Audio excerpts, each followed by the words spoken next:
નમસ્કાર મિત્રો, જય સ્વામિનારાયણ, જય માતાજી. એસપી રસોઈમાં તમારું સ્વાગત છે. તો આજે આપણે એસપી રસોઈમાં બનાવવાના છીએ મસાલા કાજુનું શાક.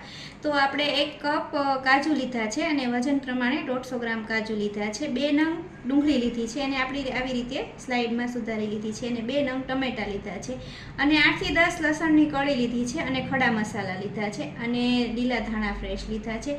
અને કાજુને ફ્રાય કરવા માટે આપણે તેલ જોશે અને રૂટિંગના મસાલા લેશું. તો પહેલાં આપણે કાજુને ફ્રાય કરી લઈએ. તો આપણે એક કઢાઈ લીધી છે, એમાં આપણે થોડુંક 3 થી 4 ચમચી જેટલું તેલ એડ કરશું, કેમ કે આપણે બધા જે કાજુ છે એને આપણે બ્રાઉન કલરના થાય ત્યાં સુધી આપણે શેકવાના છે. તેલને થોડુંક આપણે ગરમ થવા દઈશું. આપણું તેલ ગરમ થઈ જાય એટલે આપણે એમાં કાજુ એડ કરવાના છે. જો આવી રીતે આપણે કાજુ લઈ અને આપણે એને થોડાક ગોલ્ડન બ્રાઉન કરવાના છે. તો ગેસની ફ્લેમ ધીમી રાખી અને આપણે એને બ્રાઉન કલરના કરી લઈશું. ગેસ ધીમો જ રાખવાનો, જેથી કરી અને કાજુ છે એ એકદમ સરસ મજાના ક્રિસ્પી થઈ જાય. આપણે આવી રીતે થોડાક ગોલ્ડન બ્રાઉન થઈ જશે 2 જ મિનિટમાં.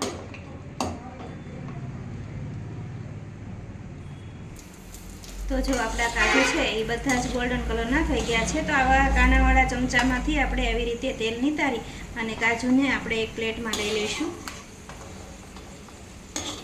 આવા ગોલ્ડન બ્રાઉન કલરના આપણે કરી લેવાના છે કાજુને. હવે આપણે એ જ તેલમાં આપણે વઘાર કરવાનો છે. તો આપણે આને સાઈડમાં રાખી દઈએ. હવે આપણે એ જ તેલમાં વઘાર કરવાનો છે. તો આપણે એમાં ડુંગળી એડ કરશું અને આપણે ડુંગળી છે એમાં આપણે થોડીક 7 થી 8 જેટલી લસણની કળી એડ કરી દઈશું અને એને બરાબર થોડી તળવા દઈશું. થોડી બ્રાઉન કલરની થવા દઈશું. આપણે આના ભાગનું થોડુંક નમક એડ કરી દઈશું. આ મસાલાના ભાગનું તો આપણે અહીંયા અડધી ચમચી જેટલું નમક એડ કરી દઈશું અને અડધી ચમચી જેટલી આપણે હળદર એડ કરી દઈશું. બધું બરાબર મિક્સ કરી લઈશું. થોડીક બ્રાઉન કલરની થાય ડુંગળી ત્યાં સુધી આપણે એને ચડવા દઈશું.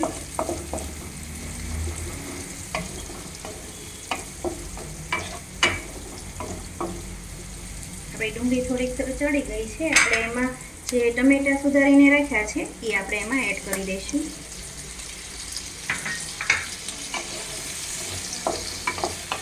આપણે ટમેટાને પણ થોડા કૂક કરી લઈશું, એટલે આપણે જે ગ્રેવી બનાવવાની છે એ એકદમ ટેસ્ટી લાગે અને આપણે જે ટમેટા છે એની કચાશ જે છે એ દૂર થઈ જશે.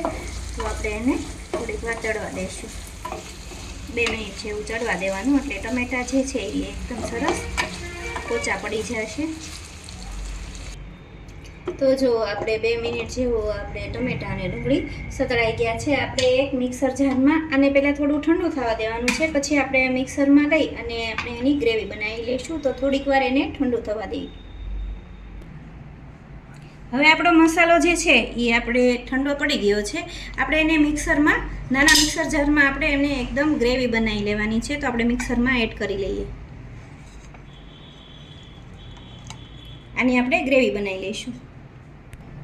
તો જો આપણી જે ગ્રેવી છે એ એકદમ આવી રીતની તૈયાર થઈ ગઈ છે. આમાં ટમેટાનું ગ્રેવી થઈ ગઈ છે, એટલે આમાં અમે પાણી નાખ્યા વગર જ આપણે આ રીતની ગ્રેવી બનાવી લીધી છે. હવે આપણે વઘાર કરશું. હવે આપણે એ જ કઢાઈમાં 1 ચમચી જેટલું તેલ એડ કરશું. તેલને થોડું ગરમ થવા દઈશું. તેલ ગરમ થઈ જાય એટલે આપણે એમાં અડધી ચમચી જેટલું જીરું એડ કરશું. જીરું થોડુંક આવી જાય એટલે આપણે એમાં અડધી ચમચી જેટલી હિંગ એડ કરશું. અને આપણે ખડા મસાલા લીધા છે એમાં આપણે 1 તજનો ટુકડો, 2 લવિંગ અને 1 તમાલપત્રનું પાન એડ કરી દઈશું. થોડું બ્રાઉન કલરનું થવા દઈશું અને પછી આપણે જે ગ્રેવી છે એ એમાં એડ કરવાની છે. તો ગેસને આપણે ધીમો કરી અને ગ્રેવી એડ કરી દઈશું ને બધું બરાબર મિક્સ કરી લઈશું.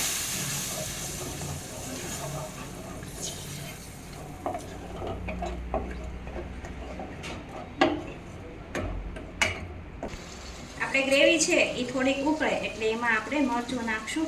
તો હું અહીંયા 2 ચમચી જેટલું મરચું એડ કરું છું. તમારે જે પ્રમાણે તીખું ખાવું હોય એ પ્રમાણે તમારે એડ કરવાનું છે. તો આપણે અહીંયા 2 ચમચી જેટલું મરચું એડ કરી દીધું છે અને અડધી ચમચી જેટલું ધાણા જીરું પાવડર એડ કર્યું છે. બરાબર મિક્સ કરી લઈએ આપણે. અને આપણે થોડુંક ગ્રેવીની અંદર નમક એડ કરેલું હતું એટલે આપણે થોડુંક એમાં મસાલાના ભાગનું નમક એડ કરશું. તો આપણે અહીંયા અડધી ચમચી જેટલું નમક એડ કરી દઈશું.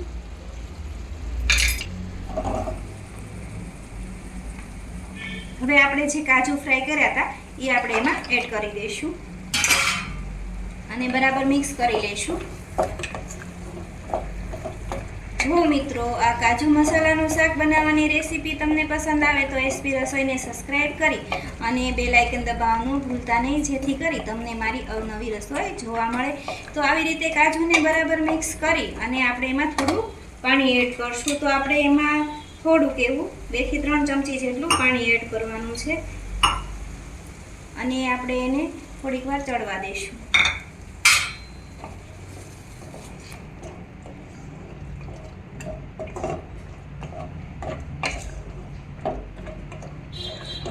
ગેસને થોડો ધીમો રાખી અને આપણે એને તેલ છૂટું પડે ત્યાં સુધી આપણે ચડવા દેવાનું છે અને આપણે થોડીક વાર ઢાંકી દઈશું એટલે કાજુ જે છે એ એકદમ પોચા અને નરમ બની જશે. તો આને આપણે 2 મિનિટ ચડવા દઈશું.